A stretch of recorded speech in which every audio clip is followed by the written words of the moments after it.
A bombshell statement triggering an explosive response. Hold on. I'm making a point. After the committee President Trump wanted to investigate his accusation of spying found there's nothing there. Quote, based on the information available to us, we see no indications that Trump Tower was the subject of surveillance by any element of the United States government, either before or after Election Day 2016.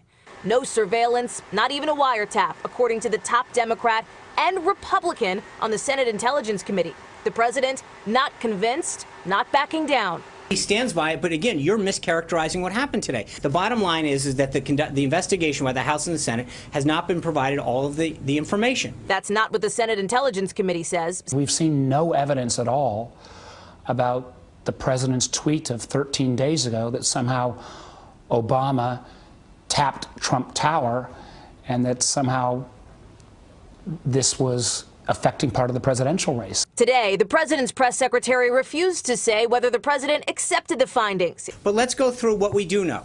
Instead, for a full 8 minutes, Sean Spicer cited a series of news reports accusing reporters of cherry-picking a narrative. Reports the president himself points to bolster his unproven accusation President Obama broke the law by spying on him. I've been reading about things. I read in, I think it was January 20th, a New York Times article where they were talking about wiretapping. That article had the word wiretapped in the headline, but referred to surveillance targeting Russians and did not mention President Obama.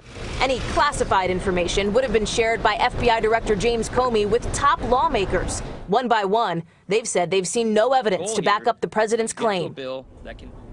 Comey himself will testify publicly Monday, potentially putting this to rest. The question then, what next? How will the president respond to what his own FBI director has to say?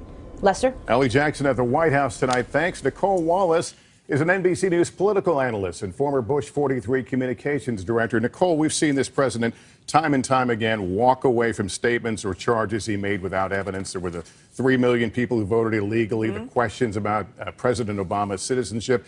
Is this one, given the bipartisan nature of the rebuke, that he can walk away from, or is there a price to be paid? You know, I think there are two flashing yellow lights for him. One, I've been out covering Trump voters. A lot of them are two-time President Obama voters. So he accused the former president of a very serious crime, and a big man, someone worthy of the office of the presidency, might be thinking about an apology tonight. Number two, you now have the bipartisan Republican-led Intel Committee making the entire White House staff look profoundly weak and making clear that they don't have either the courage or the will to walk in and say to the President of the United States, Mr. President, we've got your back, but you got over your skis. We're going to stop defending this because it's indefensible.